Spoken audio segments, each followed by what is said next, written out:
Okay, so welcome back. So the lathe is back from Unislide. We've had the grinding work done, and you can see there now that that looks like a new one. They had to take, I think he said potentially 0.3 off of the bed. It was low in the centre and worn as you'd expect, and obviously you see the score marks all over it. So it's been ground. They also take the head off and they grind across here as well. And then once that's done, they work out what the centre line's going to be.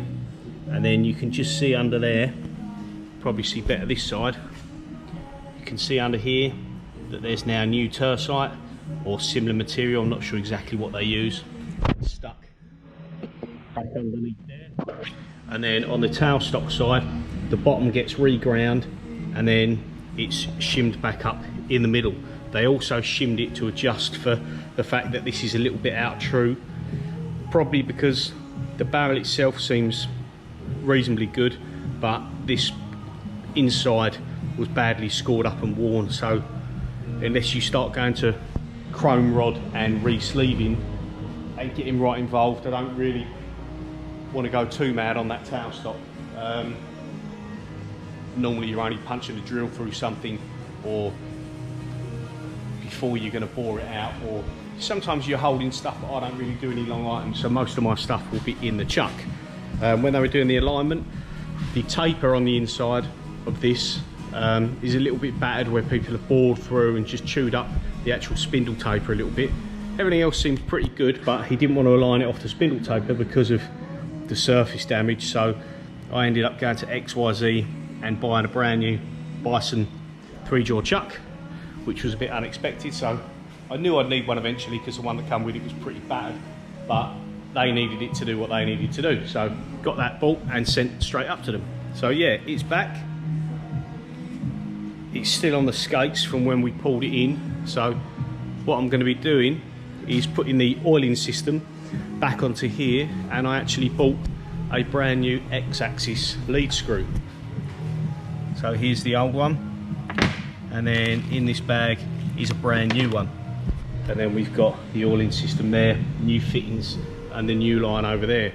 So the idea is that because once this is on and everything's built up around it with the lines, this one's a real pain to get to.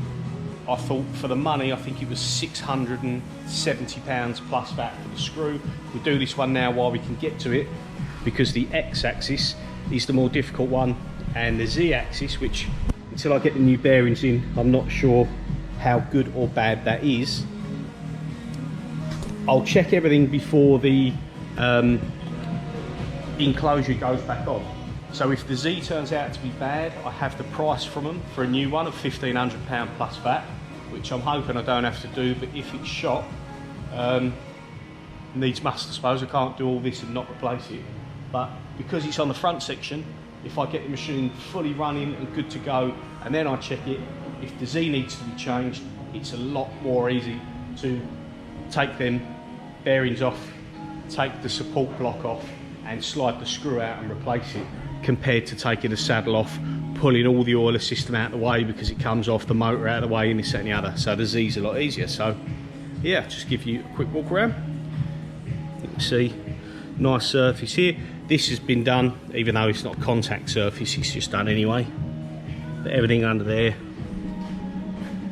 is done. I'm hoping they may have some pictures for me of when they were doing the work of actually underneath the saddle.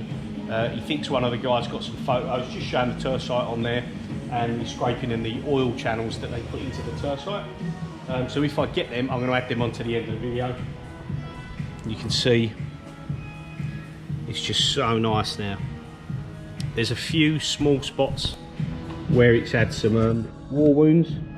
Obviously it's far too deep. Things like that are irrelevant, especially on this surface. But there is the odd mark here and there on the flats that you just can't get rid of because you'd have to grind too much out of the bed. Randomly decided I'd put the air valve back on there just because it was a quick fix and I was itching to get something back on.